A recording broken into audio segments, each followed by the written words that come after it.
Welcome back to Ribbon Candy Hooking. Good morning. We are coming to you from the Charter Oak Cultural Center this morning in Hartford, Connecticut. These are the last moments of the rug show that has been out for over 2 months. And I am here with Juliet Page, my buddy and the author and artist of the Chesapeake series that we're going to talk about this morning. We are very lucky to have you this morning to look at these pieces, to look at the designs, to figure out how Juliet works. We're going to give you a minute here to log on. I know a lot of people are scrambling to get live right now, so we'll just take a minute. Jay, do you want to show one more time a quick pan of this amazing rug show? Sure. First all rug show that has been in New England for many, many years. It has been great. It has been fun. If you're just joining us as a new viewer, we have lots of episodes where we go through this rug show piece by piece and look at all of this fabulous work.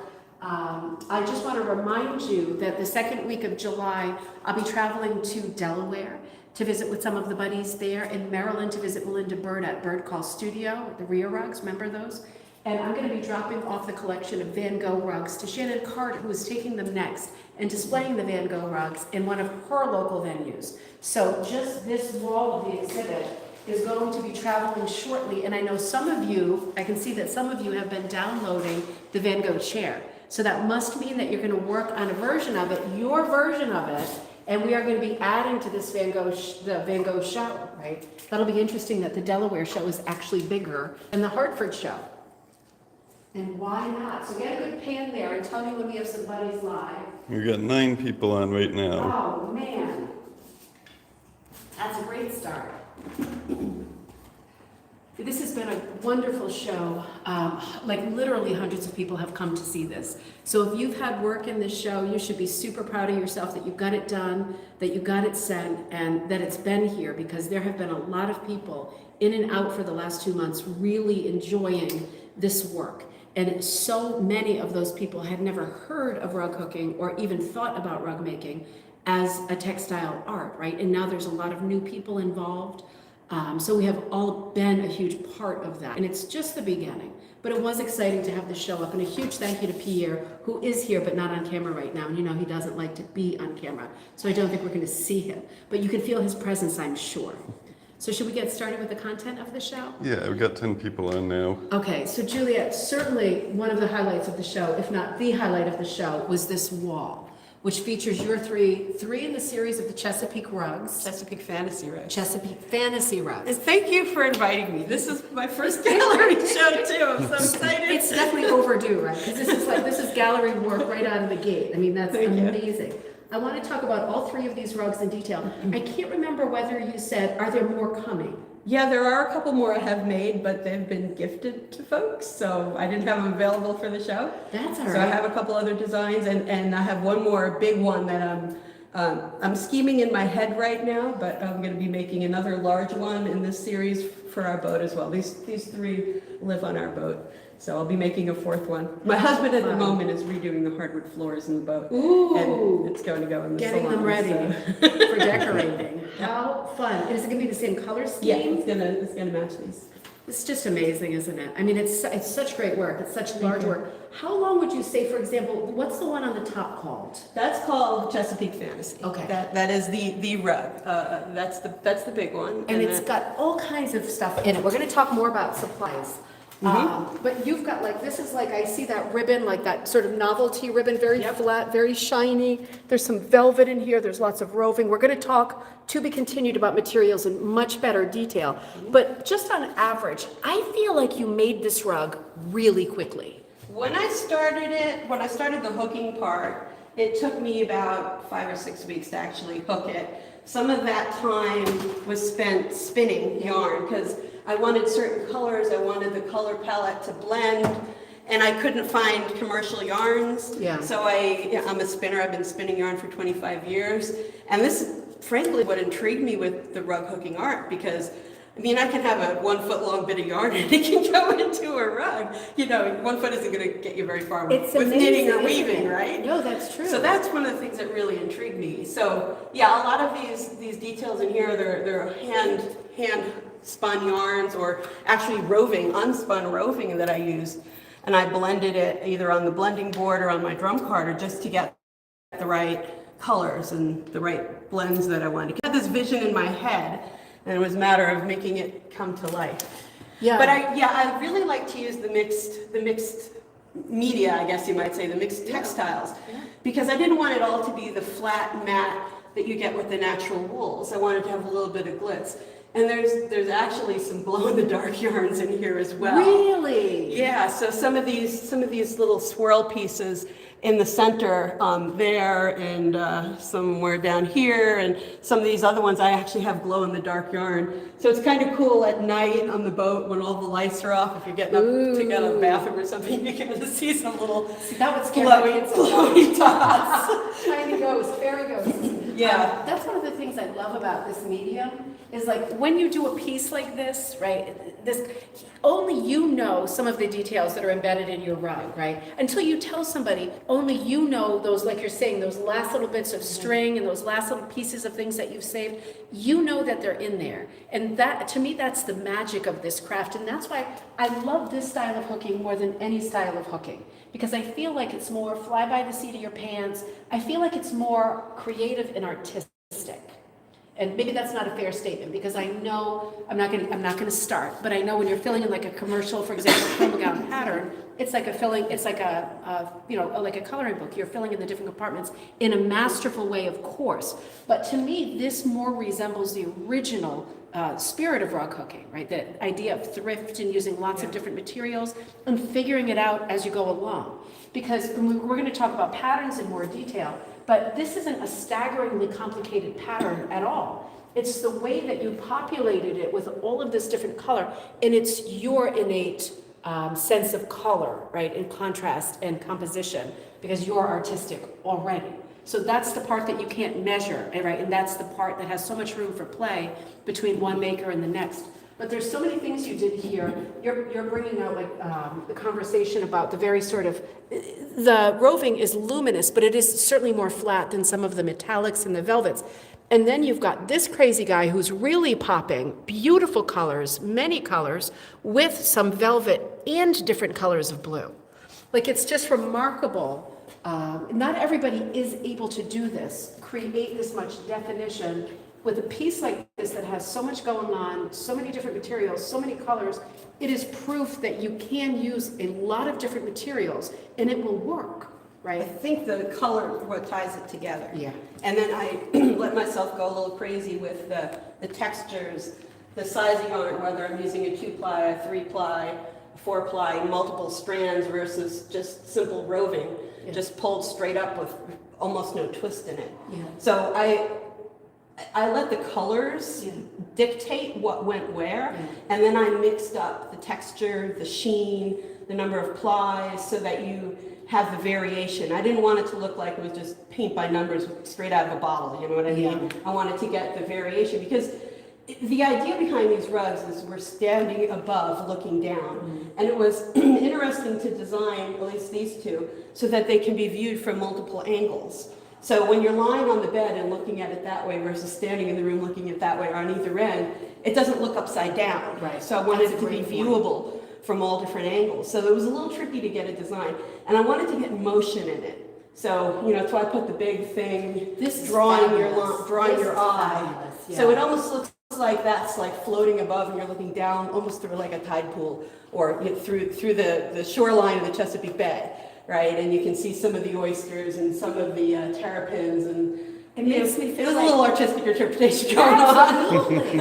It makes me feel like glass bottom boat. You know what I mean? Like when you have a exactly. glass bottom and you can look and you can see everything that's below you. I think what you did is absolutely brilliant, because with a very wide stretched orientation like this piece, you could trip yourself up easily by putting him like right in the middle. Right? That would be a bad composition decision. But you have got him in this kind of cloud of soft, lighter color. He's in the sandy area over That's near it. the shoreline, heading towards the bay grasses where there's little snails and the little flowers, and these are little seahorses. Seahorses. Which actually live in the Chesapeake Bay, and oyster restoration is a big thing, so I put a couple of bands of oysters And the oysters were a lot of fun. This band and that band. Yeah, right? over here. They were a lot of fun to try to get the color blend. So typically they have like, green mossy stuff or whatever growing on them. They don't look like pure white oysters. And so I wanted to bring in the greener palette to tie with some of the green grasses. But I needed to have a lot of variation. So a lot of these in here, I hand spun them and I blended different colors together to get exactly the technique I wanted. Yeah. And to get the colors that I wanted. I mean, some of it is commercial yarns, like this turquoisey stuff is some commercial yarn I found. But most of the rest of this is all hand spun. So lush and lofty. Thank you. But the thing I really like about the hand spun is you can control the colors. So you could go and dye and control the colors. And until recently I hadn't been dyeing, but now I kind of dye my own roving. But for example, I started outlining these with the dark, and then I had the lighter color in the middle. Yeah. And it was just too harsh. It looked too coloring book. Yeah. And if you look at like images or photographs, you see the curvature. Well, how do you tell the curvature? It goes from light to dark, and you have that gradual transition. So I needed a yarn in between. So I took some of the white and I took some of the dark, and I blended it together, and I had different ratios. So I had some which is like half and half, and some which is like in here, 3/4 white and a quarter of the coral. And then I kind of, mixed it up to get the color transition. So it's almost like painting with the fiber into the yarn by hand spinning it, and then you can use it in there. Absolutely. I think the more you get involved in any craft or art, and particularly fiber art, the more special and important it becomes to control more of the process. Mm-hmm. Right? So now you're into the spinning. It's like, when are you going to start keeping the sheep? Not on the boat, right? But you do. I think you get. We're that not zoned feel for that. My husband keeps reminding me. Like, can we get chickens? But you know what I mean? It's like the more you get involved, the more you want to control the whole process from beginning to end. It's almost like a recipe or something. You start wanting to grow your own food or something crazy like that. And I just feel like that was, this is the first time I can think of, because, with this style, right, this super artistic style of hooking, we do see, because your first pattern was from Diane Fitzpatrick. My first hooking thing, I bought a 6-inch sampler from her just to see, do I like it? Yeah. And actually it was, somebody posted a picture of one of Diane Fitzpatrick's rugs, and it popped up on my Facebook feed. I'm like, oh my God, what is this? Mm-hmm. And I went down that rabbit hole, and I was like, I'd never really heard of rug. I mean, I'd heard of rug hooking, but I never explored it. And then I started Googling, and I looked at her stuff. I'm like, you can use yarn? Mm-hmm. Oh my God, my mind was blown. I'm like, I've got so much hand spun yarn, and I've been machine knitting and for decades, since, I've been doing fiber art since the late 80s, spinning, weaving, and all of that.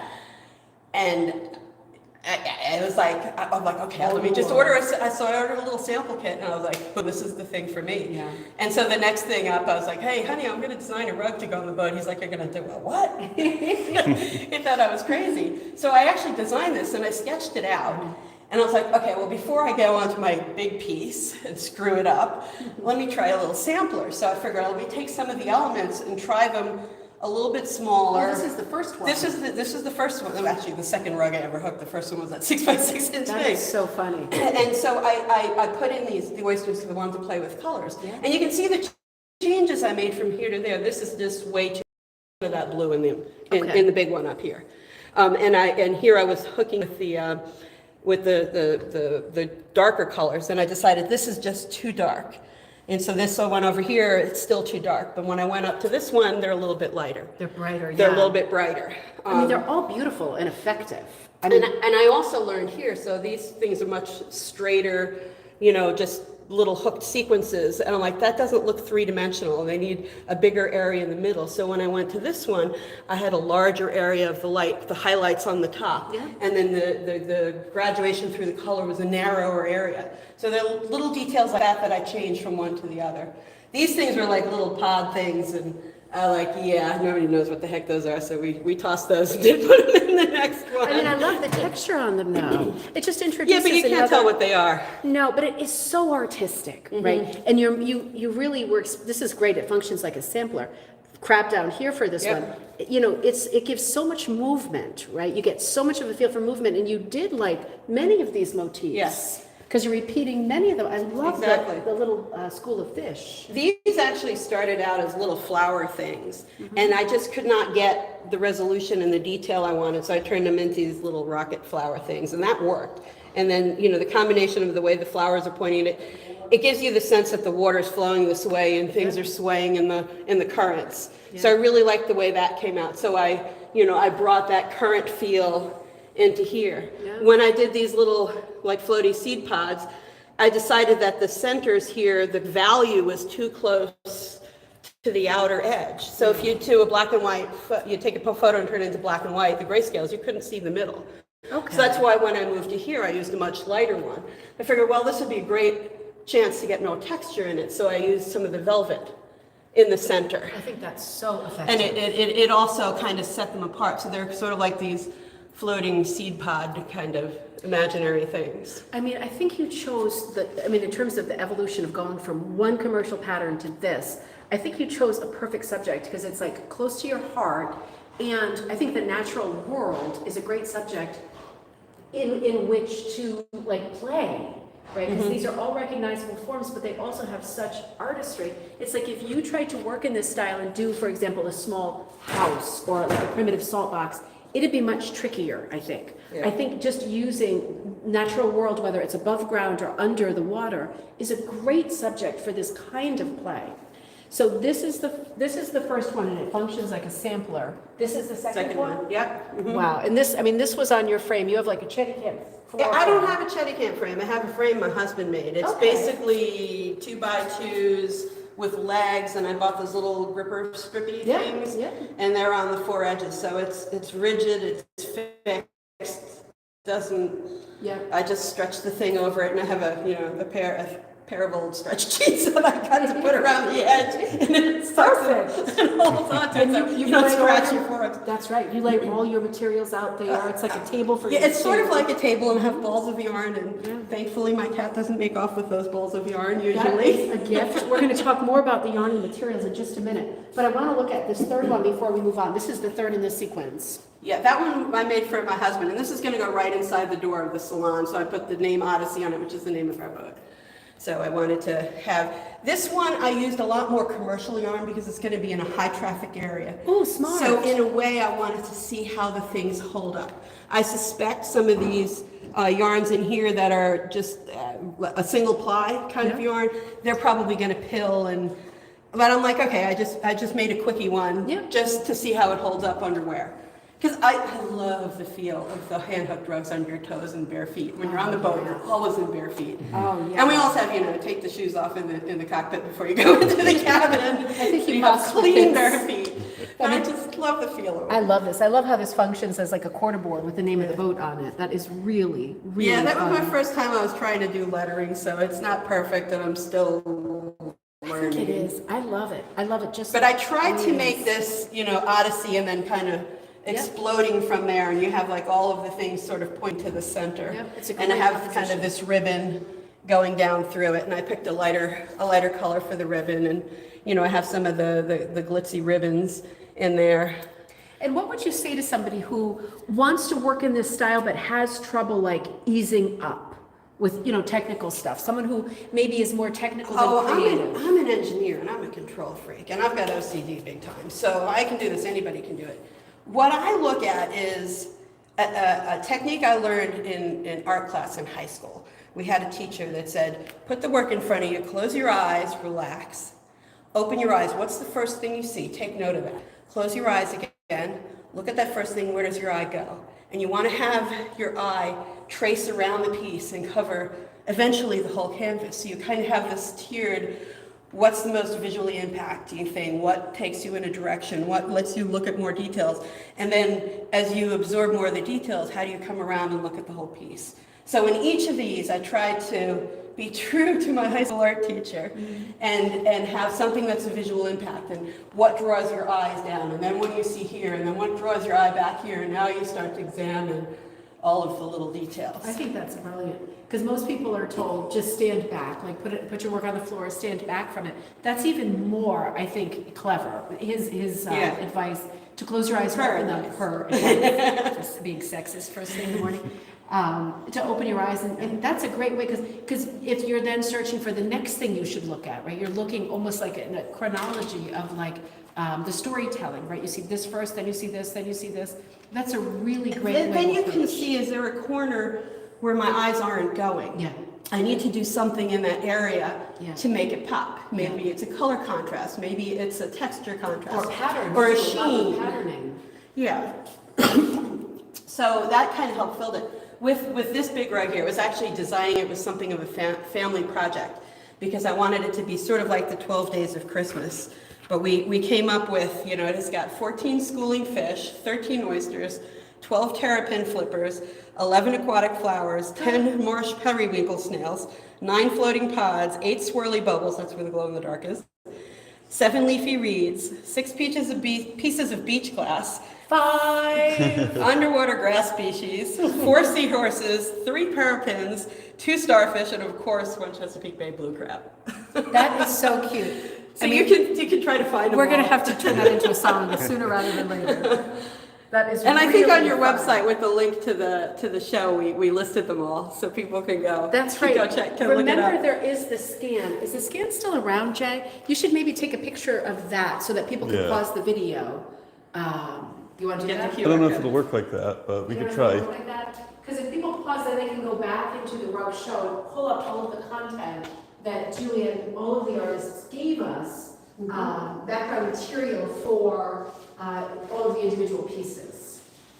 So that's all there, and it's also on the Ribbon Candy Hooking site, right? We've got the entire show on that site.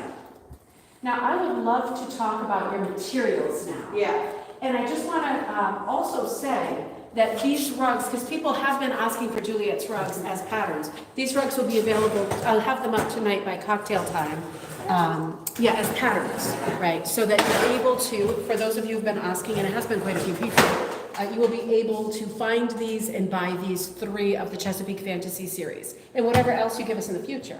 Yeah. So let's talk about the materials that you use and your sketches. Okay, so this was the first drawing I did for this rug here. And I don't know if you can see it. There's a number of things on here I abandoned. So that little star thing, that didn't work. And these little things on the sampler here, we decided didn't work. So we abandoned that. But what I did is I took this out full scale onto just, craft paper. And I had this laid out on my kitchen table. And this is sort of the idea, my starting idea. And you can see as I hooked along, I changed some of the things. So that anemone, we got rid of that, and these little thingies, we got rid of those. And so it evolved as I went along, and these flower things turned into the little rocket flowers. Yeah. And that floating reed or grass, we ditched the little leaves on it, it was just too much. Yeah. But, what I did is I put this up on my sliding glass door, and I put my hooking linen over it, so and you I got the just pattern traced it. That's so brilliant. And So- I keep saying, for those of you who are beginners, confidence, right? It just takes confidence to do this kind of stuff and to problem It's a piece solve of with fabric piece and some yarn. You got nothing to lose. Exactly. Just a Right. bit of time. You just do it. You figure Yeah. out with a pattern this big, you figure out what paper is going to work. You tape it up to your door. Just confidence, right? Yeah. Really smart. This is a great pattern. It's always interesting to know what you keep and what you take away. Yeah. And it would be different from person to person too, wouldn't it? And depending on what materials you're using. Yeah. If you're hooking it with wools in a fine gauge wool, you can probably get a lot of these details. Yeah. I didn't have the patience for that, and I didn't have the wool stash. I have a yarn stash. Yeah. So, that's, It perfectly reflects you, right, and what you like, and your colors, everything about you. This is a remarkably good beginning drawing. excuse me. All right, so let me show you a little bit about some of the yarns. So here's a collection of hand-spun yarns I had left, because I used up a lot of them for these rugs. You can see some of the differences in blending. So some of these are the ones used on the crab, so the darker blues with hints of green. And then I had some that transitioned to blue with a bit hints of coral in it. Oh, yeah. So when you're blending the fiber yourself to spin, you can easily transition from one color to the next. Here's transition from blue to white. And this one you can see more variation of the blue and the white in the actual spinning itself. And that's going to hook up very differently than if you blended the wools together, and it looks much more uniform. Yeah, there is a huge. So you have a distinction. lot of control over it. And if you use something like this, which is like more of a barber pole, where I have like one strand of brown and one strand of white, and they were applied together, that's going to hook more like a salt and pepper. So that would hook sort of like if you're using wool with a plaid or something, and you know, you get that, that speckly. This tiny yarn is similar to that. Is it similar to this? Yes. Okay. Yeah, that's black and white together for his little flippers. Yeah. Interesting. Interesting. So, you know, it depends on the look you're going for. But here's an example here. This is one of my spinning wheels. It's an e-spinner. It's an electric eel wheel 6, and it's battery operated. And I, just for an example, I wanted to show how you can transition from one color to the next. So without a blending board or anything, I took some of this yellow fleece and some of this green fleece, and I just ripped off a little bit on the ends. Ooh, just that like much. that, just like this. I had a bigger pile last night. And then let me move this aside. I took them and I just basically started blending them together. With your hands? With my hands. I just basically separate it and apply it back up. Separate it and apply it back up. And depending on how many times you do this, you'll get it more or less blended. Holy so you can do it a mackerel. whole lot of times. So now we've got like a lighter shade of green. This is And like then when you work can- Play-Doh, right? Right. Yeah, sort of. You can also use a blending board, and then you can spin it up. So here, you know, on this, I've got this one here, which is all green, and then it transitions to maybe a quarter yellow, and then half yellow, and then maybe a quarter green, and then all yellow. So you can imagine if you're, you know, doing a flower or a leaf, and you want to transition from a lighter shade to a darker shade to show shadowing or something receding into the background, you can take your color and one of your other colors, blend them together, and that'll bring it in. So even if I'm using like this color yellow for daffodils and this color green on some other grass, maybe that's not the green for the daffodils, but that's a green for the grass, and I want to tie those together so the piece has some unity to it. You can take a tiny bit of another color and blend it in, and that will, you know, it's like if you're dyeing and you have these You wanna two marry the disparate, you colors. want to marry the colors. You can do the same thing with wools just by blending them, and you don't need dye pots That's amazing. or any of that. Now, do you buy the colored wool or do you dye the wools? I've just started dyeing in the last Yeah. 6-9 months, so I haven't done a whole lot of, I've played around a little bit with it. I've got quite a wool stash though, because I've been spinning for 25 years, so. My yarn stash rivals my wool stash. But you know, I can just show you how to spin. So let me just feed this up through here, and I'll just add to the end of it. Ooh. So this is from a company called Dreaming Robots, and they have another spinner which is even smaller than this, but it's not as good for thicker yarns. So I need to move it And back how for much me a is a bit. machine like this? Is it crazy? No. It's like $300 for this Okay. one. They have a little one which is about $100. Oh my gosh. Which is great for thinner yarns. I don't have as much luck with it with the thicker yarns because it's much smaller and it has a smaller motor. But it's real easy to spin. I travel with this. I take it on the boat. I take it on airplanes. I take it in the car. I took my little one over to Thailand, and I was spinning an airplane. It's small enough you can fit it on your lap and spin.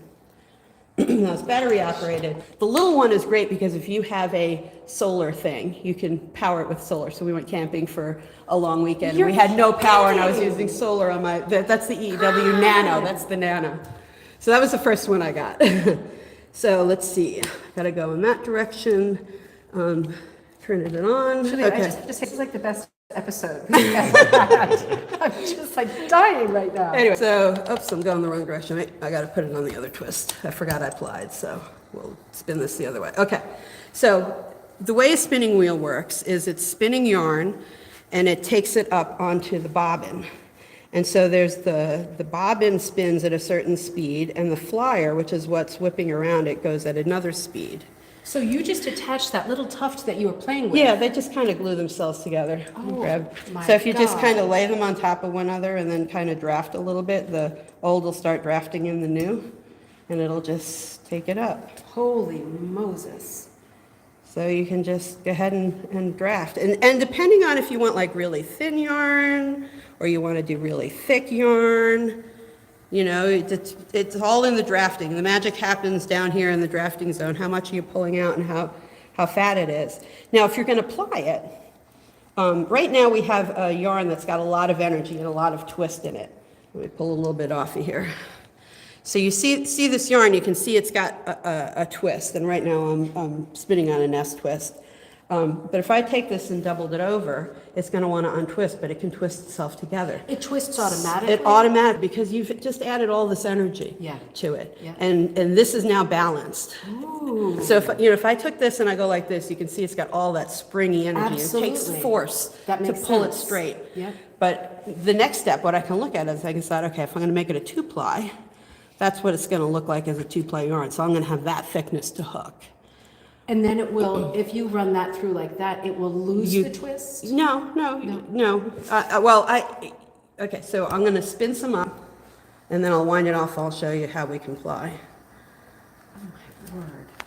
So I can add some here, all right, and I have multiple bobbins, so normally I'd put a bunch on one bobbin and then a bunch on another bobbin, but I can also take this, take it off, make a little ball out of it, and I can show you how we can just ply it back onto itself. So I took off about half of it, and I'm going to leave, this stuff is really strong. It's also remarkable how quiet this thing is. This one is really This quiet. is quieter than a sewing machine. Oh yeah, it is really quiet, which is why I can get away with using it like when the TV's on. All right, so I've got one bobbin's worth here, and for the demo, I'm going to just pull another bobbin's worth here, and we're going to pretend, and we'll show a little bit of the green and the yellow mixing together. Just going to cut that bit off. So now what I have essentially is 2 bits of yarn, get it off my finger, which I'm going to ply together. So let me pretend this is all done here. Can you say the name of this machine one more time? It's an electric eel wheel, and the model is the Model 6. And the company that sells them is called Dreaming Robots. So let me get a bit of this and tie it on as a yarn leader. I'm doing this really quick for a demo. Ordinarily, I'd set up a whole new bobbin and start plying on that, but for the purposes of a demo, we're just going to take another bit of hand spun here, because I want to wind this in the opposite direction. I have to wind it in the opposite direction to ply it. So let me put this on. It's called a leader. You just need something to attach to start your spinning. Judy Phillips said that you can have these 3D printed. They sell the plans from Dreaming Robots. For the bobbins, Stop. yeah. For the bobbins, not yeah. for the reels. 3D print this part? Yeah, the bobbins, Oh my yeah. gosh, So you because can. it's so pretty and ornate. Yeah, there's some people that have really fancy, crazy ones with, metallic, printer ribbons and things. So, Oh my word. so I'm just tying these on right now, just for the sake of getting started. And I switched my direction, and hopefully this won't self-destruct. All right, so now I'm pulling out a length, and I'm letting the twist get onto it. All right, let me stop it, and then you can check to see how balanced your twist is to see if it's still has a whole lot of energy. So I'll take a length of that, and it's still twisting up a bit, so I probably need to add a bit more twist. Check it again. Oh, too much twist. So now what I'm going to do is I'm going to ply back some more. I'm basically unwinding these lengths until I get my twist balanced.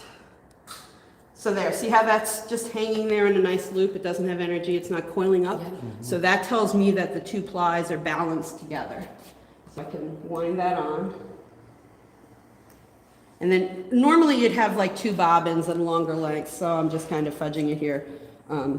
But that's sort of the idea, is you'd fill up 2 bobbins and then you can attach them together, and one is longer than the other, so we're kind of out of yarn right now. But you kind of get the idea. That is remarkable. But the barrier to entry is pretty low for a spinning wheel. If you don't want to get into an e-spinner, they have the foot treadle kind, the older style, the classic style. I have one of those too, which I got 25 years ago.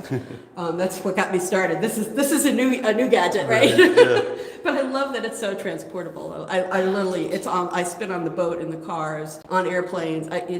My daughter and our thing is to go to pubs, and we go pub spinning, is what we call it. We'll get our drinks and we'll bring our eats, but she has an Angora bunny, so she spins rabbit fur too. So. That's cool. But if you don't want to do that, you can get a drop spindle.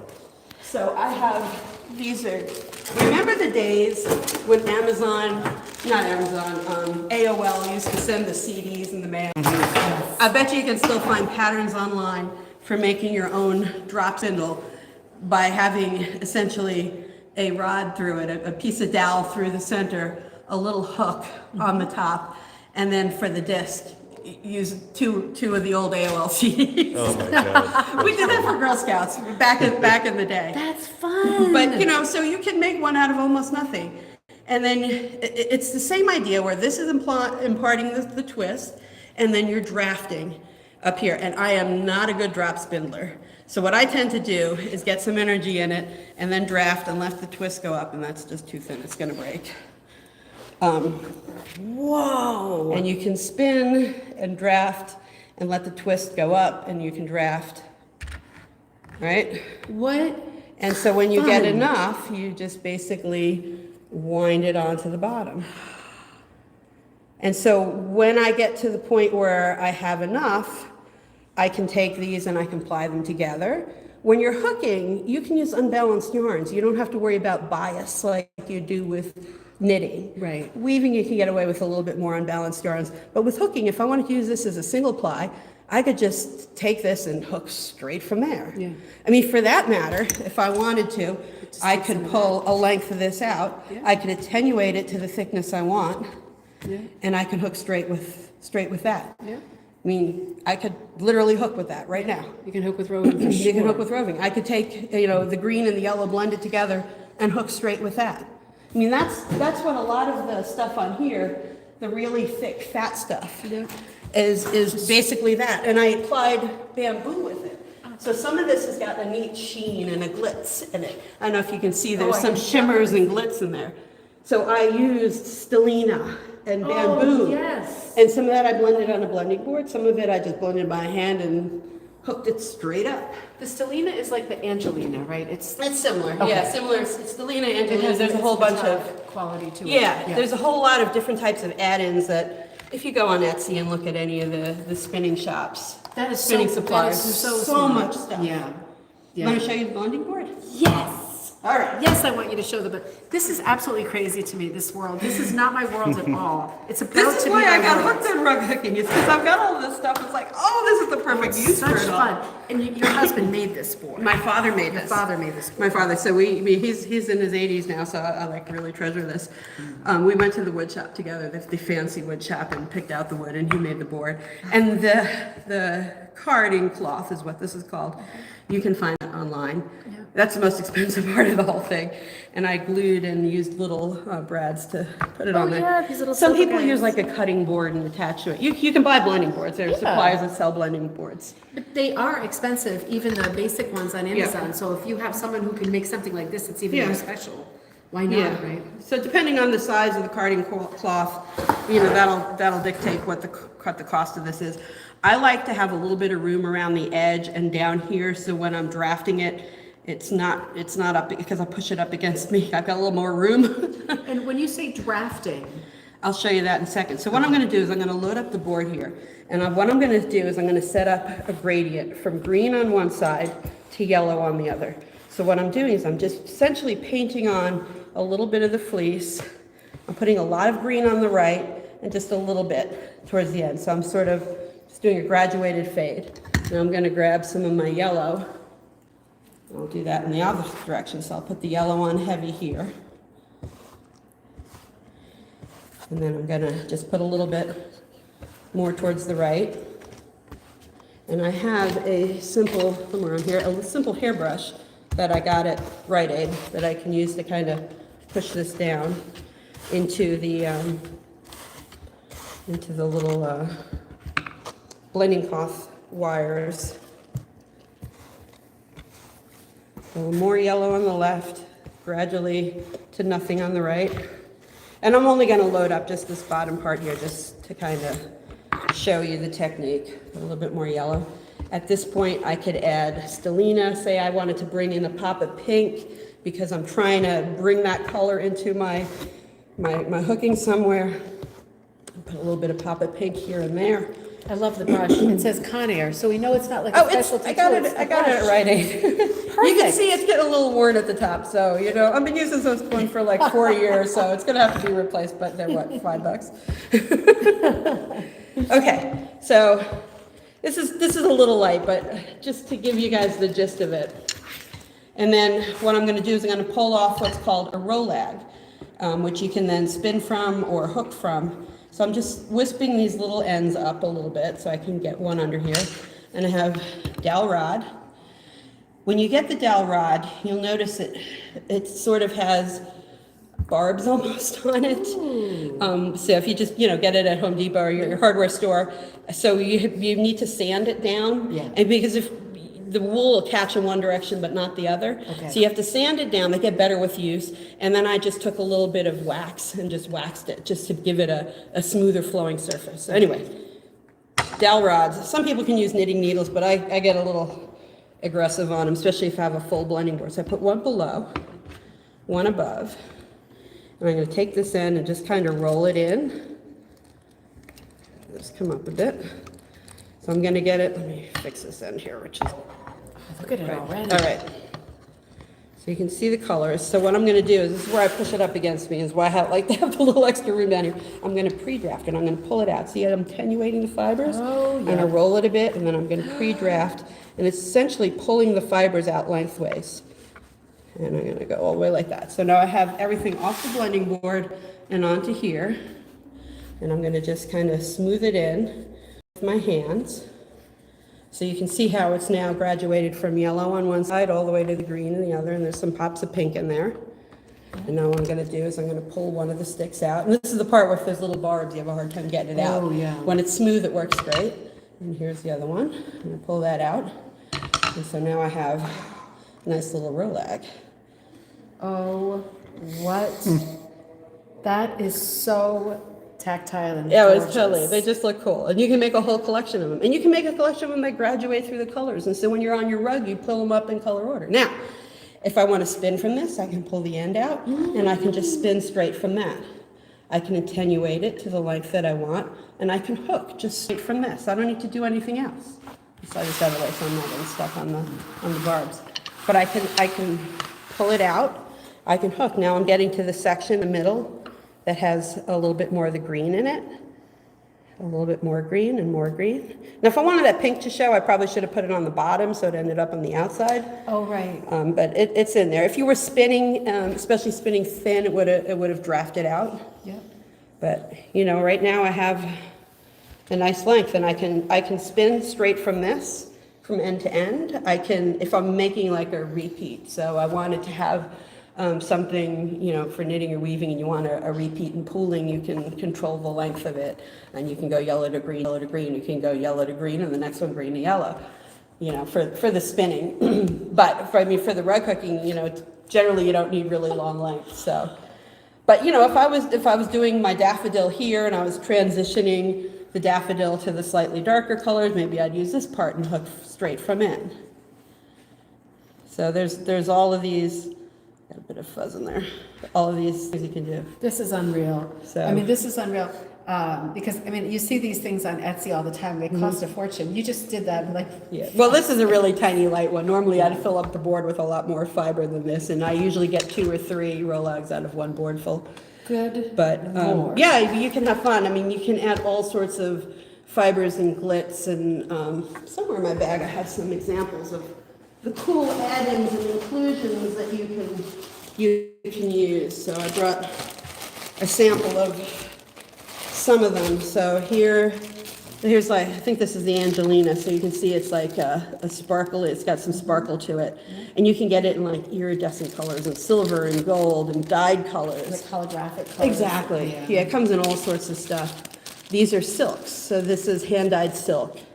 that I got from flannel cakes fiber, all different colors. So the silks have a really neat sheen. Yes. So those show up really cool in the rug as well.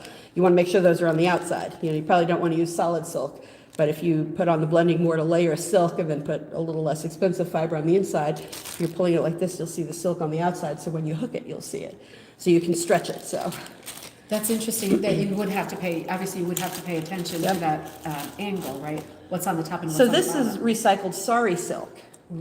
So this comes in all different colors. So it's basically silk from saris, and it's all the cut off bit ends. So it's very difficult to spin itself because it's got a very short staple, so you have to twist it really tight. Okay. But you can put pops of this on the blending board, and you end up with little nubs and speckles in your yarn. So that'll give you a whole nother set of things that you can explore. So say you're doing a background and you have a beautiful profusion of pink flowers in the front, and you just wanted to have a little bit of pop like on the horizon line, but you don't have enough room and it's too far away to hook a whole flower. You could put like little pops of this, and it would come through, and you're hooking just like little flowers in the distance, just a little pop of color. So you can do that. You can also play with things like bamboo. So they have bamboo fibers now, and this is a whole lot of beautiful sheen to it. I love using the bamboo. The bamboo is not that expensive, but you can get it dyed in all sorts of colors, and you put this in, and it's a very similar sheen to the silk, but it's less expensive than the silk. Okay. And it can also be dyed as a plant fiber, so it can be dyed with the plant and not the acid dyes, the other ones, the reactive dyes, fiber reactive dyes. So you can use that, and here's little bits of wool that I dyed myself. I just had little yarn barf or dye barf So colorful. in the thing. So lots of times I'll use something like this. I'm like, okay, I want just this one color here, so I'll get rid of that and I'll just save this one little bit. I'm like, okay, that right there is the bit that I need. So I've got bags of little leftover bitty bits that You must because have I want so the much fun. transition stuff. Yeah, I mean, yeah, this it is becomes so a much storage fun. nightmare. Yeah. An organizational thing, but I have everything stored by color because for me, in my knitting, my spinning, my rug hooking, everything color dominates. So I've got a series of yarn trees with all my cone yarn going through the color scale. I'm going to show those on Cocktail Time tonight. I have that in the slideshow. And then I have bins, the big Tupperware or whatever they are, plastic bins of the fleece, and I have the fleece all sorted by color.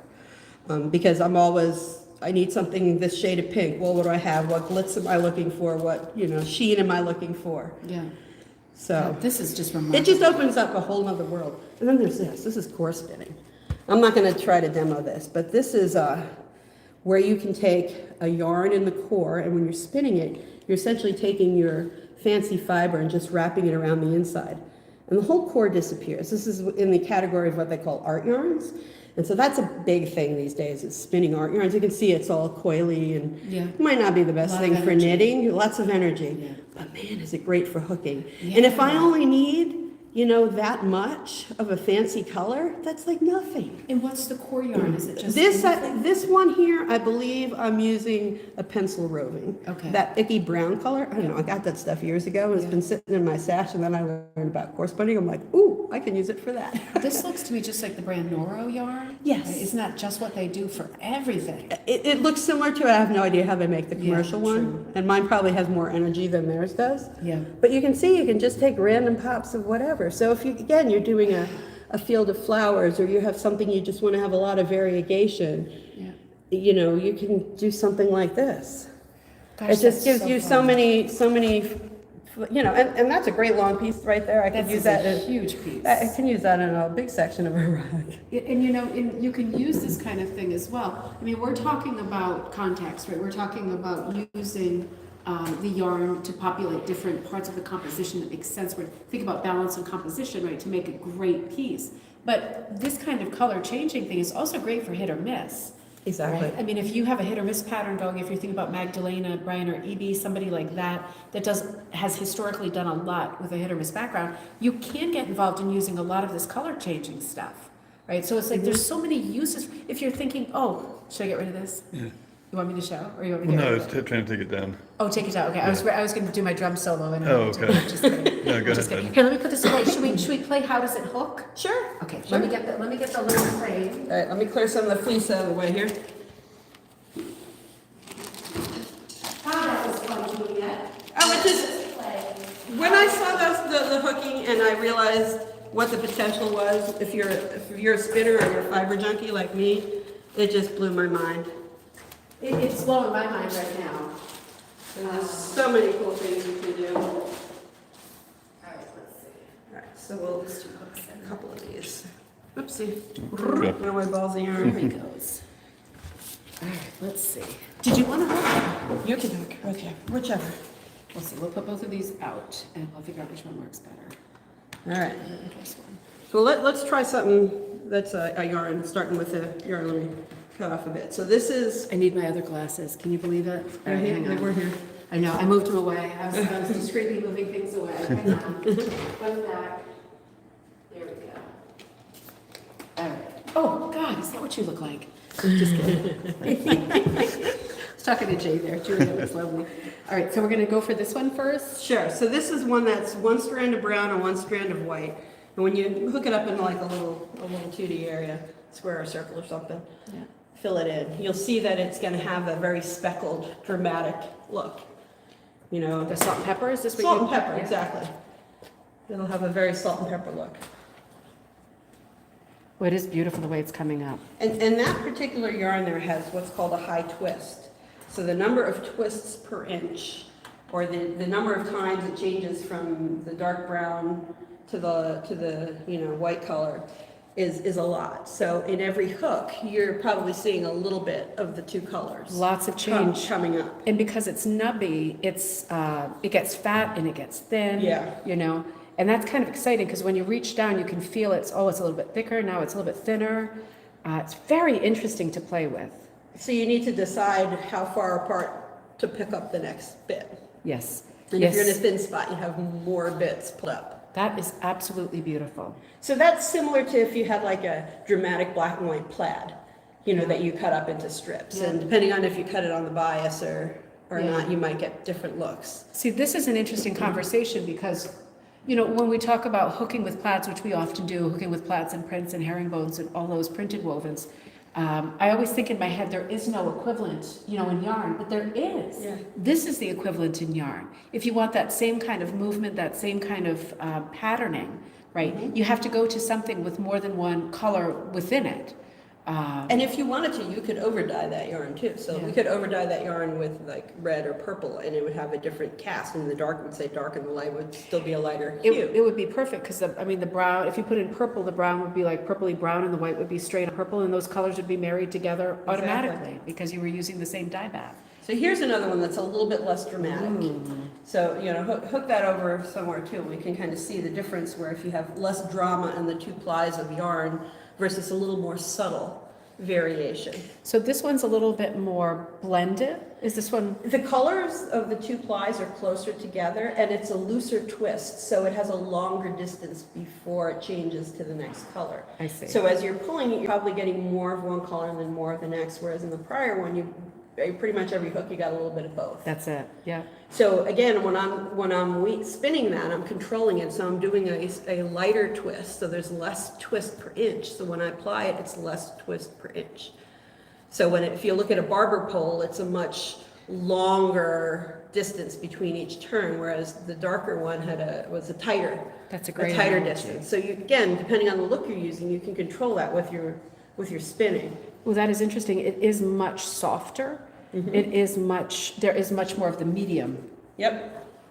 How interesting is that? It's still fun to hook. Underneath, my hand is having a party under there. Because you're going through thick spots and thin spots. Oh, those are just beautiful. And there's a lot of difference between those two. Yeah.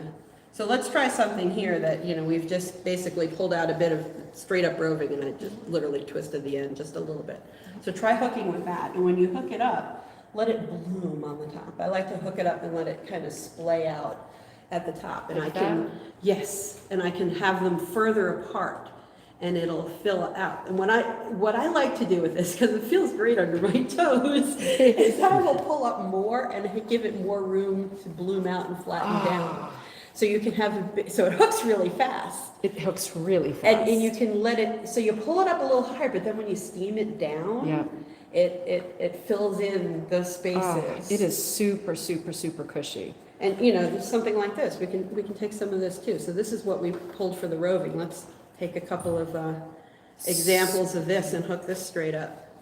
So we'll do a Look at green that. part, we'll do a blended part, and we'll do a yellow part. Oh my You can gosh. see how those hook up. And I'm just underneath in terms of technique, I'm not hooking the tail, right? Because it would look very different than one of the like lofty Yeah. loop heads. So I'm tucking it under as I go. I'm tucking it under Mhm. into that first loop. I do that too. Sometimes I'll pull the tail up afterwards, but I'll pull it up in the middle of one of Yeah. those things, and then I'll take my little scissors and. I'm one of those that I trim my tails as I go because of my OCD. I do too. I can't stand looking, for myself, I can't stand looking at chaos because it Yeah. makes me feel chaotic. These are beautiful. You could pull them up even higher, like more loft, right? If you Mhm. wanted to.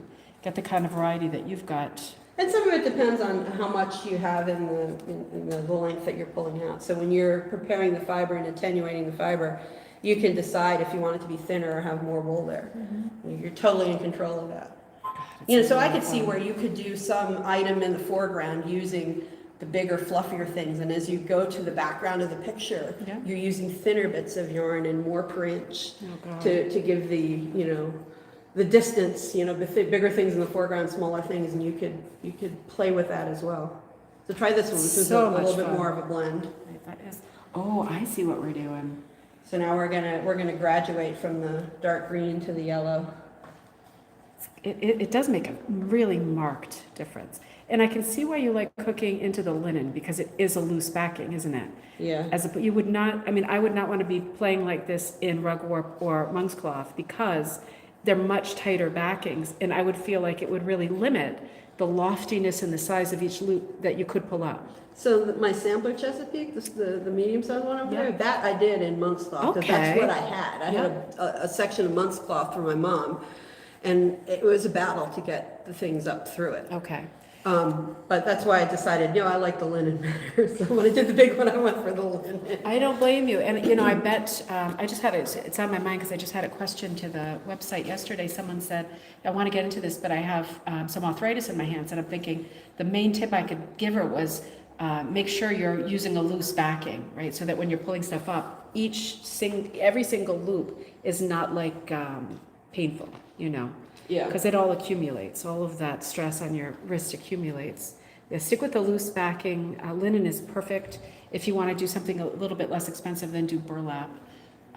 But yeah, to get this great loft, because when you have a tighter backing, of course, the hole that you can pull through physically is limited. It's finite, right? You can't just cut a gash into it and pull through a big fat loop. You have to pull through what's there. And linen, I think, is really perfect for this. So let's For try this a little game. bit of this coarse then. Okay, this is what we're doing here. That is real From the pretty. gray to the blue to the peach, or the peach to the blue to the gray, or gray, whatever the color was. It was exciting. When you get to the gray, it's got a little bit of sparkle in it from something or other. Maybe the Stellina, is that a Stellina? Yeah, I don't remember. Stellina or Angelina or something. Oh, I just got some sparkle. Mm-hmm. I just love how there's variety to the sort of gauge of the yarn, and that here it's nubby, here it's not. I do feel that energy. I feel the twists coming up, and that it's going to give you a little gift. It's going to give you a different looking loop, and that variety really is what makes the piece artistic. To me, this is just. I think it forces you to adapt your hooking as you're going and fill the areas a little more creatively. Yeah. If you look at the back of my pieces, my meandering snail trails, if you will, you kind of see where I kind of go all over. And sometimes I do tight turns and back and forth where the yarn is thin, but it just, it adds variety to it. Gorgeous. But yeah, you can use, I'll show you the eyelash yarns and ribbons and all sorts of crazy stuff. I recycled a pattern I screwed up, but this is what it's looking like on the back, right? It looks quite traditional, but on the front, on your good side, look at all those big fat They're loops. just so squishy. They Oh, just they curl your toes are. and swim squished. Oh God, they are. They're so lofty and beautiful. Wow. The whole time we were doing this, Jay and I were looking at each other going, oh my God. And this is just so, right? This is so much fun. Happy to enable people to get into the spinning. And this was a great introduction to spinning. I really appreciate it. It's so much fun for somebody like me who has some stuff and hasn't used it yet, because I have no idea. And I just have not had time to go on Facebook and figure all this out. This was an amazing introduction to spinning. And it was a really thoughtful and very helpful, forthcoming and kind introduction to the way that you work, which is super exciting. I think it opens up all of the gates, right? Floodgates wide open. It just opens up every possible avenue of material, of type, of weight, of color, of texture.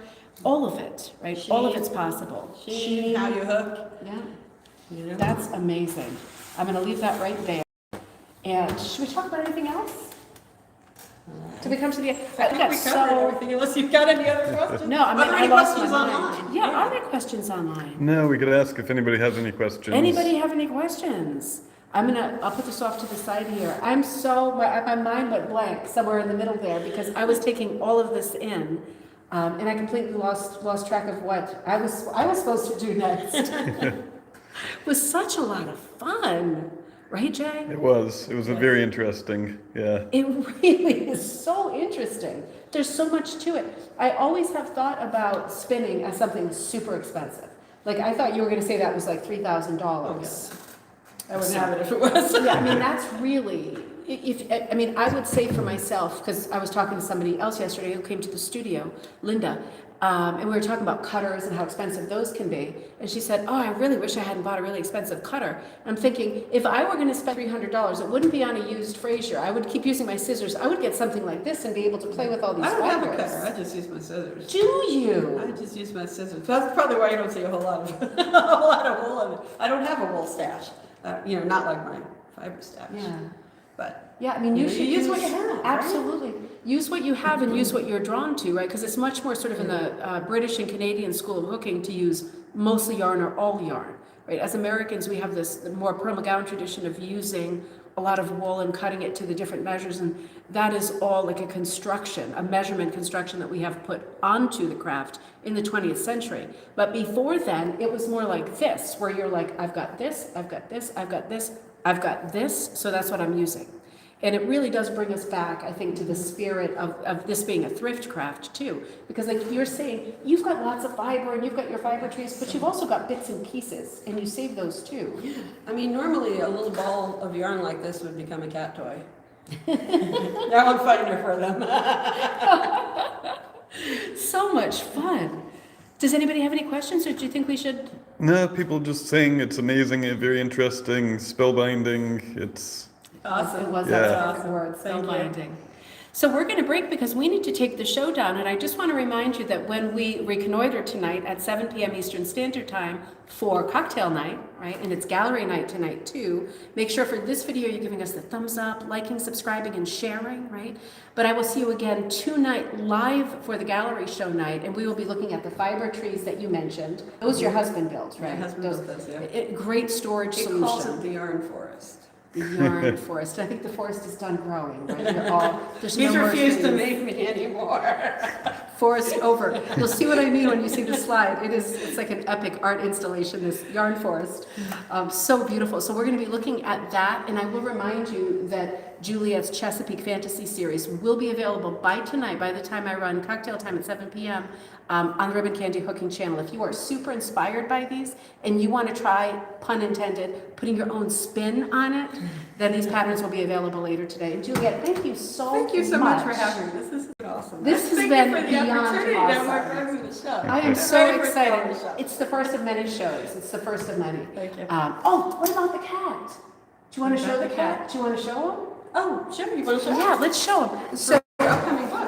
That's right, Juliet. For the second book I'm working on, the one I'm working on now, the Design Like book that's for Rug Cooking Magazine's Amory Press. Juliet you're doing two pieces for that chapter, and one of them is she's still working on now. That is like the one for the chapter that I designed. Yes. This one you designed. I'm not allowed to show anybody that one. Yeah, we're keeping that one under wraps for the time being, but this one is in the book, is in the chapter. You designed this. This is in the mid-century modern chapter.